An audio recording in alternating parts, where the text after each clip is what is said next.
Magandang hapon po sa ating lahat. Ang ating pong pagbubulay-bulayan sa araw na ito ay matatagpuan sa Aklat ng Awit, Kabanatang 37, mga talatang 39 hanggang 40. At ganito po ang sinasabi, ang kaligtasan ng matuwid ay mula sa Panginoon, siya ang nag-iingat sa kanila sa panahon ng kaguluhan. Tinutulungan sila ng Panginoon na iligtas sa mga taong masama dahil sila'y humingi sa kanya ng kalinga.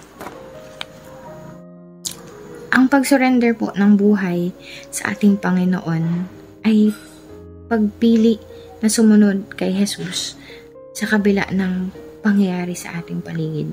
Anuman ang kalagayan, anuman ang ating tahakin at harapin, ay pipiliin nating sumunod kay Jesus. Ang atin pong pag-aaral ngayon ay sisentro sa isang nabasa kong translation din po nitong ating verse sa ngayon. At sabi niya po dito ay, sa wikang English ay, the spacious, free life is from God, and it's also protected and safe. God is strengthened, we're delivered from evil. When we run to Him, He saves us. Nakaantig po sa akin yung word na freedom dito sa verse natin na ito. Ito yung kaligtasang ipinagkakaloob sa atin ng Diyos na may kasamang pagpapalaya. Pagpapalaya mula sa mga pwede nating maranasan sa mundong ito. Hindi ito nangangahulugan na hindi tayo dadaan sa pagsubok. Hindi ito nangangahulugan na hindi tayo dadaan sa mga temptation ng buhay. Hindi ito nangangahulugan na hindi tayo haharap sa mga takot ng buhay. Ngunit, ang verse natin ngayon ay nagka-guarantee na hindi ito yung magiging stronghold sa ating buhay. And meron po akong ilang ibabahagi sa inyo ngayong hapon na tinuro din sa akin ng verse na ito. The truth is that real freedom is not a freedom to, but a freedom from in certain things na kinakaharap natin sa mundong ito. God offers us a number of glorious freedoms kapag tayo ay tumakbo sa Kanya at nagtiwala sa Kanya. Number 1, freedom from guilt. Pinatawad tayo ng Diyos sa ating mga kasalanan at hindi na inaalala pa yung ating mga pagkakamali. Gayunman, ako ang Diyos na nagpapatawad sa iyong mga kasalanan at hindi ko na ito aalalahanin. Sabi niya sa Isaiah 43 verse 25. Ikalawa ay freedom from fear. Sabi sa verse 39, di ba? He is our stronghold in times of trouble.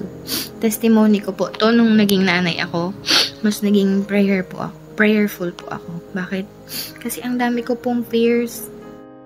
At kapag nananalangin ako, ay praise God, nawawala po yung fears ko at napapalitan ito ng hope, joy, and much deeper faith. Ang mga takot po ay maaaring magpatahimik habang pinagtitibay natin. Ang mga takot po natin ay maaaring mapatahimik natin habang pinagtitibay natin kung sino talaga ang may kontrol sa ating buhay. Ang Diyos, ang Panginoon, sa bawat pangyari. Sa lahat ng panahon, di ba sabi ng awit, sa lahat ng panahon, Diyos ka sa amin. Siya rin po ang pinagmumulan ng peace, lakas at karunungan, anuman yung kailangan ng bawat isa sa atin, sa bawat sitwasyon. Pangatlo po, freedom from worry.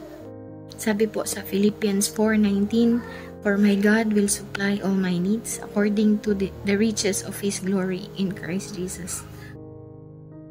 Sabi po ni Pastor Stephen Frado sa kanyang sermon, when we have a big problem, we should start magnifying God in our lives.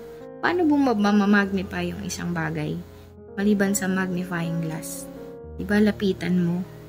Titigan mo siya ng malapitan. Ang pagpupuri sa kadakilaan ng Diyos ay nagiging dahilan para lumiit po yung pagtingin natin sa problema.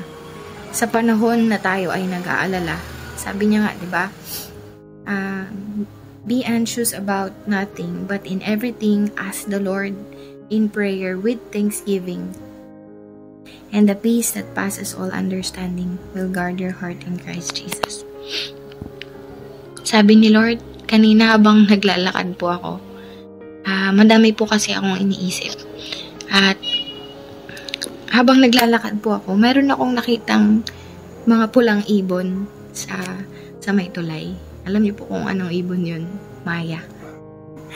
At pinaalala sa akin ni Lord na yung verse na alalahanin mo ang mga maya sa parang hindi sila nag-aalala kung ano man yung kakainin nila sa kinabukasan sapagkat yung Diyos yung nagkakaloob nun sa kanila. Our verse today is also an affirmation for us now not to worry about anything in this life, but in everything, ask the Lord in prayer with a thankful heart. Pagka nag-start kang i-appreciate yung mga small blessings sa buhay mo, mas marami po yun kesa sa mga bagay na dapat nating ipag-alala. Sabi niya, meron bang tao na nakakadagdag ng araw sa kanyang buhay sa pamamagitan ng pag-aalala? Di ba wala? So yun. Una, freedom from guilt, freedom from fear, and freedom from worry. Pang-apat po, freedom to make wise decision. Sabi ng James 1:5, if any of you lacks wisdom, let him ask God, who gives generously to all without reproach, and it will be given to him. As we pray, the Lord shapes us according to His image and likeness. Diba?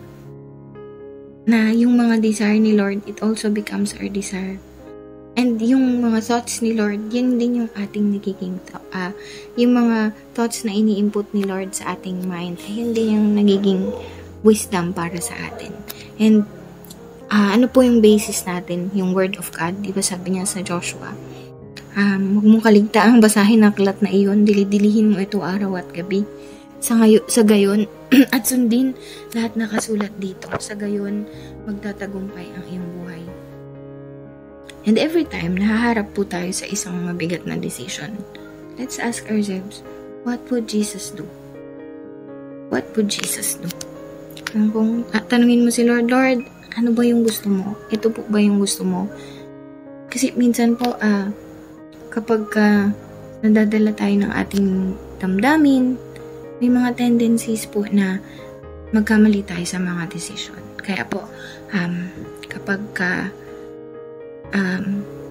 feeling pakiramdam po natin ay gagawa tayo ng malaking desisyon, isang guni natin sa Diyos ang lahat.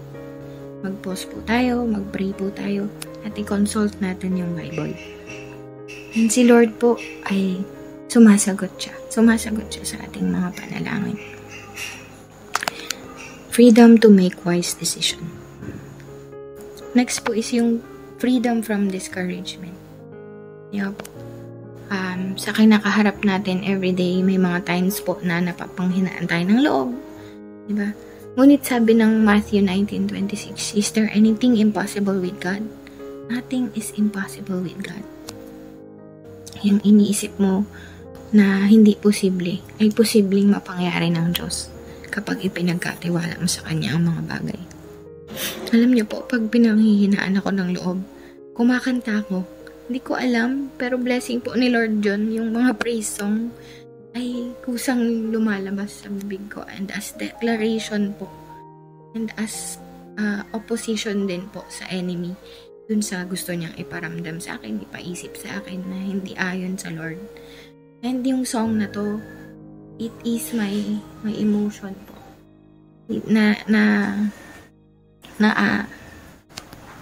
It also affirms yung faith ko, yung declaration na ano man yung kaharapin ko ay kasama ko ang Panginoon.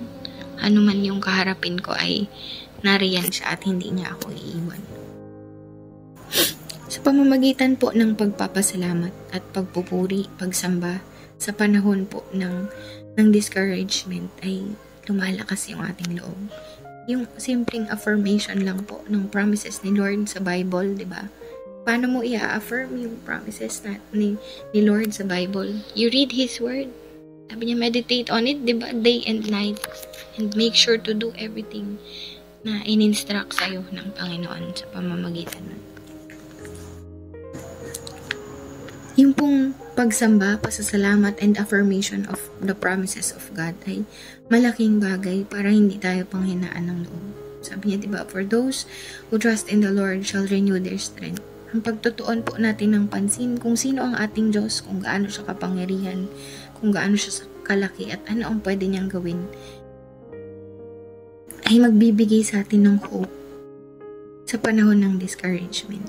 Bibigay sa atin ng kalakasan. At marami pang freedom yung ipinagkakaloob ng Diyos sa atin. Freedom from hopelessness, loneliness, freedom from negative thoughts. Yan. Sabi niya sa Romans 15:13, "May the God of hope fill you with all joy and peace as you trust Him, so that you may overflow with hope by the power of the Holy Spirit." Yan. There is also freedom from loneliness. Diba? Sabi niya, "Lord, your rod and your staff, they comfort me." Sino po sa inyo yung may peklat or may pilat? Naalala niyo po kung paano yun nangyari? Naalala niyo po ba kung gaano siya kasakit? Pero every time na nakikita niyo po siya, masakit pa po ba yung sugat niyo? Diba po, hindi na. And that's how the grace of God works sa ating buhay. Na kahit yung presence po ng problem, ng challenges sa buhay ay nariyan pa. Ngunit sa biyaya ng Diyos ay we have that freedom and fullness of life sa biyaya ng Diyos. Diba po, sabi sa John 10:10, "For the thief always comes to steal, to kill, and to destroy. But Jesus came so that we may have life and live this life to the fullest." Sabi po sa John 8:36, "For he who the Son sets free will be free indeed." What He offers is a spacious and free life, sabi nga po nung verse natin kanina, to those who follow Him and to those who become the children of God. Let us pray. Lord, nakaka-overwhelm po kapag naisip po namin yung mga pagsubok sa buhay. Gayon pa man, Lord, mas nakaka-overwhelm po yung victory, yung freedom na ibinibigay mo sa amin every time, Lord. Pinapagtagumpay mo kami sa lahat ng ito. Lord, no doubt there are even more freedoms that we could be included. In Jesus' name, I pray po na kapag may mga negative thoughts or work of our flesh that threatens to overtake your truth sa buhay namin, tapikin mo kami, Lord, and remind us na sa pagtugon namin ng tingin namin sa iyo, gayon din po yung buong pagpapakumbaba namin na isusuko lahat ng kabigatan na nararanasan namin, lahat ng alalahanin, lahat ng dalahin namin sa buhay na ito. Sapagkat sa iyo, Lord, may katiyakan, may katagumpayan. Salamat po sa pagkaan at kapatagan na patuloy mong ibinibigay. Sa iyo po ang kapurihan at pasasalamat sa pangalan ni Jesus. Amen. Magandang hapon po sa ating lahat. God bless po. Masaya ang lingkod sa iyo, Panginoon. Masaya ang lingkod sa iyo, Panginoon. Hindi ko maisip, hindi ko mabilang iyong pag-ibig.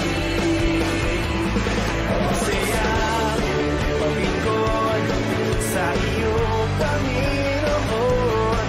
Masaya ang lingkod sa iyo, Panginoon.